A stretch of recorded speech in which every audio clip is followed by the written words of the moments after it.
Hello and welcome back. Today we're doing something different, which is we are on video. So that's new to both of us. So we'll see how that goes. But our topic is something that we hear a lot from beauty pros in general, estheticians, and I think anybody in the service-based industry is how do you keep your clients coming back? Right?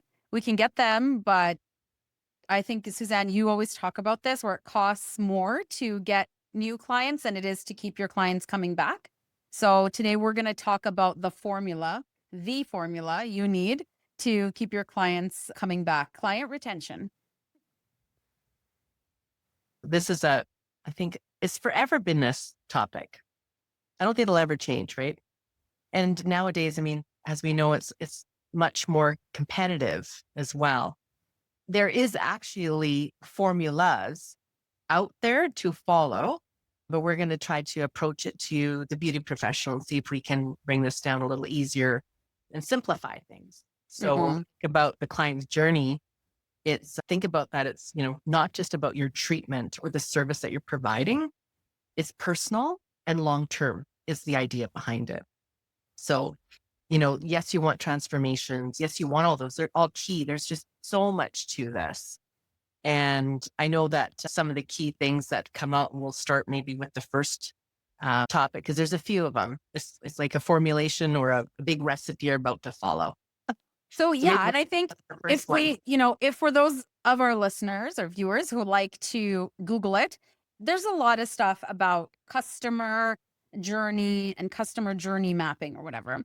But how do we make that applicable to beauty professionals? And that's what we have done is taken this classic client journey or customer journey. I don't know the specific technical name, the customer journey map, and then applied it to aesthetics beauty industry. And it's one, two, three, four, five steps. So we're going to go And I through mean, them one at a some of time. you are, yeah, and some of you you're just doing this naturally. It's just who you are.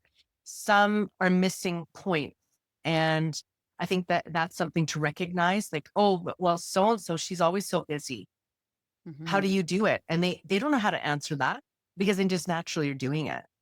So I think if you are listening to this, you can look at, is there anything more you could add to your steps or what you do with your clients? And I think that's what this is really about, is to really fine tune and hone in. And sometimes we have to sit back, with someone else's lenses looking in at us. And you might need to practice that with someone, a friend, partner, maybe your coworker, someone you work with and collab with. It's fun to do that because they're usually honest with you too, which is great. And that's the whole purpose behind it. Okay, let's fire away. What's the first one, Darine? Okay, the first one is awareness. So we talk, this is getting people to really know about you. And I feel a lot of people do live in this space. Like there's a lot of focus on the awareness. How do I get clients? How do I get clients? Right? Right. So you're saying before they even come in, Yeah. like how do they find you? How do they discover your business? Yeah. Right. Mhm. So that's the first step when you're thinking about this customer journey as a whole. And it's the first step because you have to make sure there's a consistency in everything that you do. So if they first learn about you because you've posted some super relaxing facial videos, but they come in and you've got some pumping music or whatever, like the vibe is totally different. That's not consistency. And then that's going to be a break in that customer journey. So I think that first awareness and impression, that's you have to cultivate that so that it's consistent and goes through everything that you do interacting with your client. So that reason it has to be genuine. It has to be just be yourself. I love that. It's kind of like, you go and you see this Airbnb online. Oh my God, it's so amazing. Or the hotel that you're booking by the beach. And oh my God, and you get there and go, oh my God, what is this? It's a disappointment right from the get-go. So we'll keep that one simple. I think that Yep. probably resonates with everyone with those examples. Yep. Absolutely. So, Mhm. okay, after the awareness, so just kind of setting the stage, the second is consideration. Or maybe you have it labeled differently. We can rephrase it. The second stage is the research phase. Ah, You know what gotcha. I'm saying? So, like, Yes. what do your Contemplation, clients they call want? it. What's that? Contemplation, they call it in the fitness world. Yeah. They're Contemplation. There you go. contemplating. Yes. See, Contemplating. there's different words for it, but like, Every here's the industry thing. has it. Yes. Yeah, Mm. 100%. Yeah. But like figuring out what people want, like, what are your clients looking for, right? Yes. Yep. Yep. So if I'm considering to get my lashes done, I'm going to go research and look and see everybody's things and then maybe talk to a few friends or who out there, or there's so many groups now, like communities out there, we'll Mhm. say, and they ask each other. So who do you go to? Why do you go? How much they charge? Where are they located? They're, they're digging for information because they're considering now. That's that first step or contemplation. Yeah. I'm thinking of doing, they're not committed yet. They're just doing the research. And I've done that where I keep looking and saying, oh, Mhm. I'm honing in on one person for something. And I go, oh, yeah, I think I like that. And then I kind of watch and monitor and see. And then I contemplate for a long time, see. And then all of a sudden one day I just go, okay, that's it. I'm going to reach out. I'm going to do it. And that Yeah. contemplation could be one day, a week, a month, a year. Yep. There's no time frame on it, and you can't rush people in this phase of their journey. And I think part of what you can do as the beauty pro for this phase is to share what you do with the people around you. You know, you can, if you walk into a new social setting, for example, and you're like, oh, I do aesthetic, great. But that doesn't really actually tell people what you do. So Mm. if your focus is on lashes, then you should say, yeah, I do lash extensions. I help, the lashes I really focus on are wispy Tell or the whatever. story. Yeah. Like Well, and it's tell true. what it is you Yes. do because I that don't person might refer somebody to you. I was just gonna say, I don't have lashes. I don't do lashes just because I cannot do it every few weeks. I can barely go in and get my nails done, right? So Hmm. I'm really bad for that. I'm a terrible client. It's not that I don't love it, it's time and everything. But I still look for people who I know are good at nails or pedicures or whatever it may be. I said, oh, you know what? There's a couple of people I can refer you to. Just because I don't have the service doesn't mean I'm not talking about you. So Yeah. remember that clients. And I think I learned that a lot in my time of having my own spa was that whoever was getting their nails done, it's like, well, I don't get facials done there, but I know people do and they always love it. I hear them at the desk talking. So you're right. Like you need to continually tell people and talk about it. And so your journey could even be like, oh, how are you doing? Instead of just, oh, I'm fine. I'm doing all right. It's like, oh my God, I had the best day yesterday. I had this client come in and you start talking about, you don't want to mention your client to detail, but maybe talk about, her skin was, she just loved the glow at the end. And I just loved doing this for my clients. Mhm. Or, we couldn't figure out a color and she actually finally trusted me to pick my nail color, Yeah. that type of thing. Like, so you want to be able to talk about it without selling yourself Mhm. sales, not about that. It's Yeah. about the experience. And it could even be like she had a cancellation, but my clients are so amazing. I put it out there and they jumped on it so fast. I'm so blessed to have the clients I have right now. And you can do that with your existing clients. So if you're Uh-huh. doing a pedicure client, talk about the other services that you provide because you might not know it, but they could be looking for a facial, You know, someone like treatment I said, or it's yeah. yes, yes. And that is actually where we always started was in Yeah. house, cross promoting between the different services. And it was a team effort. So like if you're Mhm. in nowadays, you're probably going to be more in studios. Everyone's got their own little place. Mhm. You should be connecting with each other. And if they're not connecting, you need to do it and step out. Say, hey, I was just curious about your services. And, I want to be able to see what you do. And I saw you on Instagram. I'm following you now. Tell me more because I would love to refer you. And when you have time, you should come see me, or maybe we can exchange services and see how we do and try to get clients together. So Mhm. it's, and then you can give that, the word of mouth is huge. It, unfortunately, the bad one is worse. That Mhm. travels, what, 20 times faster now than even before. So trying to find that positivity on that and then talking about what you do with others, like you said, Yeah. within the service is like your clients usually come and say, coming in to have their waxing done and say, "Hey, Darine, how are you doing today?" And you should, "Oh, I'm doing great. Oh my God, I have the best day ever." I don't talk about, I love the sun, sure, but I still reference what I'm kind of doing in the day of the place I work Mhm. at and what Yeah. am I up to. And I think Yeah. when they say, "How are you?" Yes, you want to be genuine. Say, "Oh my God, I don't know. My kids are driving me crazy. My partner's driving me crazy. My mom, whatever it is." But we get too personal on that. We forget the journey is really about your client and Yeah. not about you. Yeah. So 100%. I think that's the part that you can say, "You know what? Oh, I'm having a rough morning. Didn't start out great with my kids. So let's forget about that and let's talk about you." And switch. Honestly, that's what they wanna talk about too. They're just being nice, Yes. asking you how you're doing so we can get that over with and talk about which it's fair. That's, it's their time. Okay, cool. So that Okay. was the research phase, and then we're gonna move on to the third step, and that is decision or purchase, right? This is when they're ready to book a treatment Mhm. or book a consultation. This is where you can have the opportunity, A, to make it easy, make it easy, Booking. the booking and the consultation, like a free consultation. It doesn't have to be long. Maybe you can do a consultation online. I don't know. But like, how can you make it as easy as possible for your client? Mhm. I think people need to look at that free point, right? They're not there yet.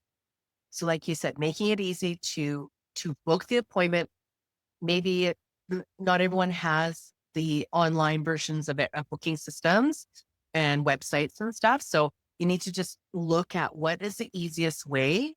Some people love texting and that's okay, or private DMs through your social media, but you still need to figure out how to make it simple and get the questions before they come in. Now, it could be, "Oh, great. Yes, you want to come get your lashes done. Do you, or do you currently have any lashes? Have you ever had it done before? Send me a picture. I just want to be ready and prepared so I have the right ones for you."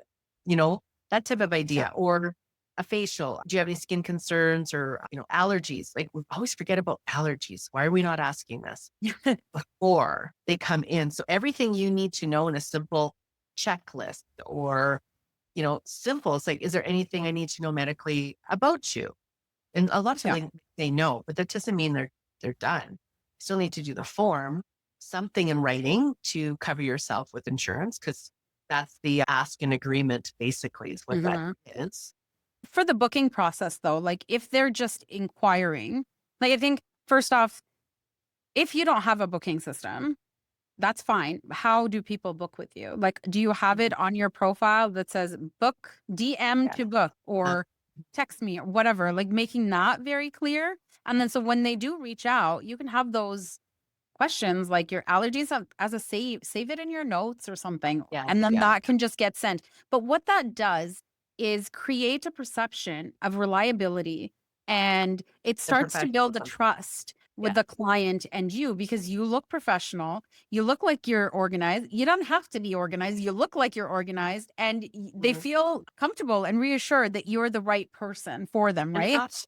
you could head that note as how to prep for your appointment Mhm. and just say a little list, like you said, save it in your notes on your phone or on your laptop or computer, or maybe you have a form on your online programs that you Or a use. Google form or something like A that. Google form is so easy to do. Yeah. Yeah. And then you have a reference all the time there.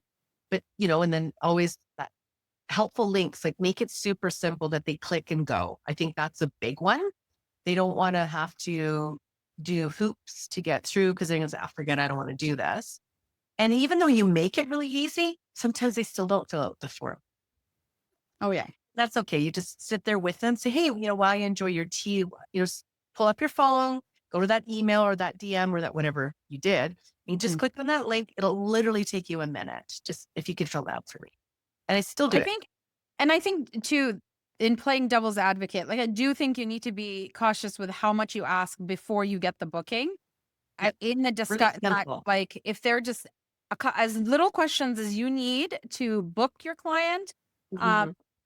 because I think there's a fine line between people like being like, oh, that's too much work. I just want to go in and get my brows waxed Yeah. It's versus not like a chiropractor appointment the first time you have those 5 forms you got to fill out. right.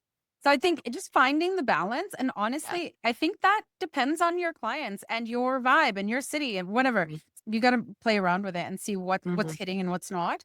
There was something that somebody said at the event we were at on Monday, and it was putting in your bio, if you're on Instagram, like not just the city, but where in the city. Like, are Where you the state. downtown? Are you in the south side? Whatever part, however your city Oh, is yes. Mhm. designed or whatever, because that also gives people the information in terms of, is it feasible or not for me to, and it could be the thing that says, oh my God, yeah, this is right next to me. I'm downtown. This is great, Right. without researching. So giving them that information. So that can also be Mhm. part of that That's booking a big part of it, experience. yeah.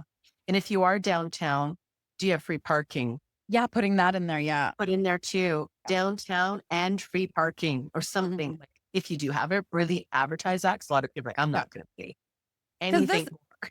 this helps with that phase, like we talked decision purchase phase. Like they're making the decision whether or not to go through with it, and you want to make it as easy as possible. You want to be as trustworthy, you want to come across as trustworthy and professional as possible. No And hidden that's, attack. Yeah. yeah. Mhm. Okay, Excellent.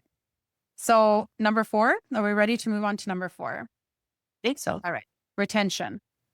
This is this was opening retention. This is what Here we're it is. all coming down to. It's number 4. So I think that is a vague, that's more like the generalization. But I think if we took it into the world of aesthetics and beauty, instead of retention, can we say experience? Like, Yes. what are I was they just going? gonna say, this is Yeah. all about the experience. Yeah. From the beginning of how they found you, their Hmm. journey. This is the journey of the client. So sometimes we need to look at that. It's not in the moment that they're in the room with you or at the table with you. It's the whole experience from the Yeah. beginning to the end. And then yes, the core of it is in house with you and how they're feeling, their experience, what was it like? And sometimes where we fall off a little bit is personalizing it every single time. Hmm. Hmm. If you have a hard time keeping clients, then you need to sit back and look at where you're missing, what's going on, where's the points. And it's a hard look inside Yeah. because you want to honor yourself, which is true, and be who you are. Absolutely. You don't need to change your values and your Mhm. morals and your way of doing things, but there's something missing in it that you're not personalizing it all the way through with the journey And I think consistently. That's the it. journey, when you're talking about the journey, as soon as you were saying that, I literally had a visual of like this stick figure on this map and they're walking, because that, like, what would your client see when they walked into your studio or spa room, whatever you have? It doesn't matter. They first see Put you. yourself in their shoes. Yeah, Mhm. how they see. But even like, am I coming in? I'll tell you, I'm going Share on an a tangent. experience. You do it. I booked a massage once, and it was, my kids were little. My youngest was in preschool. I had only a little time. And so I found a lady who does it out of her house close to my neighborhood. I'm like, that's fine. I have no problems with that. I walk into the house and I walk in to a shoe explosion, which she has young kids. It's fine. But you are running a business. And my first perception of you is that it's just already, I have unsettled. It's cluttered. It's unorganized. I have that negative, and I don't want it to come off like judging, but in this industry, we are Oh, providing an experience, and that experience comes from the moment you walk in the door, especially massage, like somebody's going to relax, right? Like you need to think about every touch point, like every interaction and what it looks like from your client's perspective. So if your client is coming through your door and you have a cluttered waiting area, or you don't like personally or warmly greet them, maybe you're with a client, but have like a nice greeting. I don't know what. Like there needs to be some kind of like at every opportunity that you're continuing that experience or you're starting the experience. The experience, like you said, doesn't start when they walk in the room and get the treatment. It starts when they walk in the door. It starts when they go on your page on your online. Like all of these are touch points. I really hate saying this, but yes, you're being judged. Yeah. In 3 seconds, they've made their decision. Well, Yeah. and I think I too that we have to forever. understand that this industry, especially I feel in this industry, it is an energy that you are creating.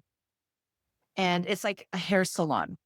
You go into the hair salon and it's loud and noisy and everyone's laughing and joking. You expect that because you know it, right? Yeah. But if you never walked into that hair salon, you had this beautiful image of hair being brushed and a soothing massage from their posts or whatever.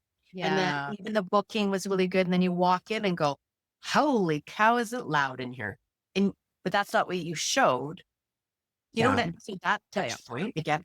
And people are like literally, I had in my spa, I had a very large waiting area, very open, windowy place. And when you would walk around the corner to see your client, they looked at your feet first. They saw you come, they looked at your feet, gazed you all the way up to your head. And no one really realized that until I pointed it out to them. So, Mhm. how do you look? What do you wear? I'm sorry, it's part of it. Now, you might have clients that'll forgive you that bad hair day. Maybe. I think we've gotten really relaxed in our imaging. I Mhm. don't wear a ton of makeup. I never have, but you just need to be groomed. Now, some people they run their business in a way of, and I'll just say it, leggings and that's okay. Nothing wrong with that. That's who you're bringing in and you're successful and you're good and that's great. So I'm speaking to people who are not, they're trying to have an image of this professional relaxation place, if you wish, that way. Mhm. And more so estheticians, I'd say full on facial technicians, body, medi spas. Like, I think some of our industry can get away with a little bit of it, but they're still well kept. Like they still look Yeah. good. They don't have a hole in their legging. You know what Yeah. I'm saying? Like they have their not a lot of makeup, but they're done up clean, well, lashes on, they're lash artists, so they have lashes on. That could be the first Yeah. one. Or your professional, like your whole thing, you're focused on skincare, but yet your skin is off. You just need to be honest why. Oh, I have my own journey. Look at me. It's menopause. I don't know, Yeah. I just had a baby. I just that's part of life and that's giving a real experience, but they will see it. And Yeah. I know from years and years of it, and it's hard. Like I had some people that joke all the time with me when I was younger, because then it was even a bigger image of having yourself done up, I think. But it was like set up in this way of everyone looked professional and clean, all black, let's say, or all white or white and black, Mhm. but you weren't coming into a place of business with, 10 workers and everyone was just everywhere with all sorts of things in the aesthetic side. Yeah. Hair is different. Hair is Yeah. They have more fun on the hair side. and they get to pull out that experience, who they are as a stylist, and they're artsy in there, and they But the show it. They I show it. think all of that though, yeah, they do. And all of that, like, I'm just going to bring us back because I think all Yeah. of that you're still talking about the experience. Like, you are setting the stage with the experience that you are going to give because that energy, judgment they're going to make when they look at you, whatever it is, it's going to set the tone. That's going to set the tone in their mind. So I And think, I was going to add one thing on that too, really quick, before I lose my train of thought. I think sometimes too, what we do as professionals is each client, you're changing things for the client. So, oh, why is your lights off today? That's weird. It's like, well, we're here to have Mhm. that calming, relaxing. Mhm. Well, so you flick it back onto them. But what do you want to do? How do you want to create your Yeah. atmosphere? They will mold to you slowly depending on what you're doing with them. So just be mindful of when you keep Yeah. switching things around for your clients, because then Darine and I go in and I say, oh, I saw a great facial from her and she did this and this because we talk to each other, right? And you're like, we talk about lights are always on for me. There's no music. We just talk about light and blah, blah, blah. There's no Yeah. consistency. You No don't know who knows consistency. who. Yeah. Well, that's, I think, another touch point on the Yeah. experience. I just wanted to share before I forgot about it. Absolutely. Okay. Okay, I just want to make sure I we went get back. through all our points before we have to wrap up this Yes. episode. Okay. So just on that retention, that's where we talked about consistency. We talked about impression, like what are they seeing when they come in? Mhm. And then we also part of that experience that you are providing is the relationship you're building, like a rapport, trust, like being warm, or I mean, whatever, like just personable. I don't know what the word is. Yeah. I've gone up to, this is again me on a tangent, but like sometimes I go up to a teller at the grocery store and they don't say anything to me, but some are like, "Eh," and it's like, oh, hi. That to me seems so much more welcoming. But so the Yeah. same thing in your spa, like if you walk in, and I've had this when I worked at the spa where people, the estheticians would come to get their clients and be like, oh, I'm ready for you. And it's like, okay. Or they just see their client and it's So like, not you should him. always greet the client. Even when Yes. you've gotten familiar with them, always greet them with that same experience in mind. So just kind of Consistency. consistency, They're not your being friends. professional, personable, Mhm. but professional, like don't get too personal, personable and not Yeah. personal. Mhm. And I then always providing like an atmosphere, like the ambiance for your yes. treatment. It Yeah. doesn't have to be relaxing if that's not your vibe. Whatever you are doing, again, with the consistency from your social media and website to in person, just do your thing because you will attract the people who are meant for you. You're not going to retain every client because you are not meant to do services on that client. They're looking for somebody who is not you You. because not because of the quality of the work, but it could just be with the personality. You didn't, Yeah. and that's okay. That's why Mhm. we always say you can Yeah. collaborate. There's plenty of people for everybody. We don't get to Mhm. have Mhm. everybody. They're not all for us. Like what you said on that was that I always say to people, okay, they're during the moment they walk in, the treatment, and you say goodbye, they're not your friends. Yeah. I feel this is just my level of what I take it to. When we're outside of it, sure, if that's my friend coming in, I remember weirding out friends and family. They'd be like, okay, why are you acting like this? You're my client right now. Please Mhm. allow to service. I'm going to service you Yeah. today. So I know you I'll know, yell at you I at understand. home. And we go and have wine and dinner all the time, but that's fine. Don't worry Yeah. about today. You've come in and you're coming into my treatment room today. Yeah. And that's important because you still want to ask them the right questions. You still want to go through the whole thing because a lot of times when we're too familiar, we skip over those little Yes, things. we know. But those things are Yeah. important. And I So think, consistency of your yeah. reading, your brand of who you are during and all of the ambiance, right? And Mhm. then the energy you bring into this Mhm. is really important. And then that consistency builds comfort. They know. I was like, especially if you Know what to know them expect. really well. This was a big challenge when you know them that well. They come every month, let's say, Mhm. for their lashes, nails, skincare, whatever it may be, waxing. How do you still give it to them all the time when you know that level? And it sounds robotic, but it's just being consistent. And I guess it Yeah. depends like on that part of you, what you want to give and how you want to do it. And if they want to be quiet today, but you think you're going to have a big talk with them that day because you did last time, you should still just step back a bit and let them guide you into how this treatment's going to go in Yeah. that talking point. But yeah, okay, I think we got that. And I think and then just part of your retention and after they've left your treatment and their service is done is just making sure that you're checking in, you're doing a follow up, because that again is not like your treatment. It doesn't begin when they walk out the room and it doesn't end when they just leave the room. So having that continuity in your Mhm. treatment. And I think the other thing, the last point that we'll have as part of this journey is the advocacy portion of it. And we kind of talked about it a little bit with when you're telling people about yourself, but ask for your clients to write a review if possible. Ask for your clients to refer. Say, you know what, I am working, I offer facials. If you know anyone, please refer them. I don't know. Mhm. We've had discussions in other episodes about like loyalty programs or whatever you want to do, but just having that, asking them to share a post or take a picture of their feet and post them, whatever it is, just asking for that advocacy from your clients Mhm. and your friends and your colleagues, and just kind of continuing that experience for your client. Yeah. And if you don't ask, then they Hmm. don't do it. And it's interesting because someone says, oh, if you tag me, if you do a review on Google, I'll enter your name in a prize. It's like, Hmm. I, sorry, I would just ask them Yeah. and You say know, thank you. the other You don't thing, and have to this might, dangle something all the time. Do you know what I mean? no, Like, you don't. And I don't think you do. Like I yeah. went into a chiropractor and they had like a QR code where you can scan to leave a review. You can just make it easy Mm. if that's what you want. And I think the other thing is, and this is like the feedback, you want to know if there was something that could have been better. But a lot of Mhm. times, if you just ask somebody face to face, they might not be comfortable Right away.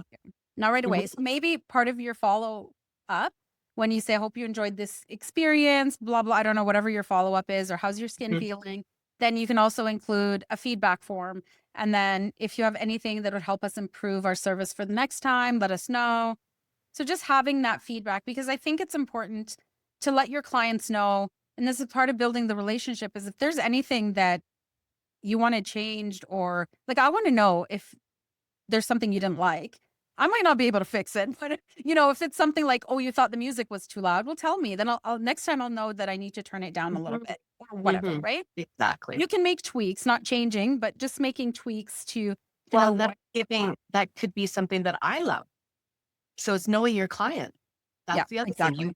You little tiny tweaks, not full Yeah, on changes, maybe. right. Maybe it's just tweaking and pick one thing. Just don't Mhm. think you have to do all of this at once.